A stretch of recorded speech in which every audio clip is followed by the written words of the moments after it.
سلام علیکم. چطور هستی؟ چی گپا؟ چطور هستی جیگر؟ جیگر برات مساج کردم ندیدی.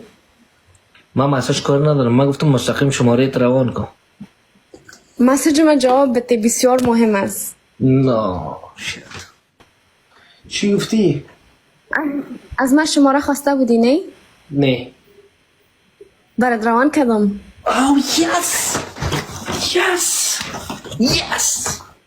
جهانم هستی مدرو، جهانم هستی. حالا که از باز کار نگوی، شد باز در پایین شماره مادرم هم روان کردیم.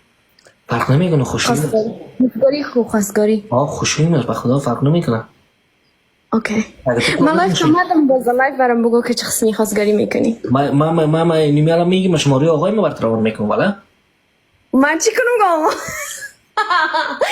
چی کنم اورا دیوانه هستی؟ فقط که من با پدر تو زنگ بزنم تو را خواستگاری کنم؟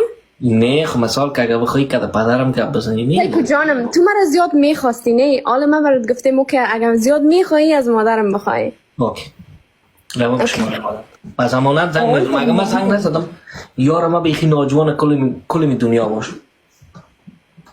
اوکی باز میبینیم. برو مال برم میری؟ یا مصروف هستم یکمه. اوکی برو متوجه باش.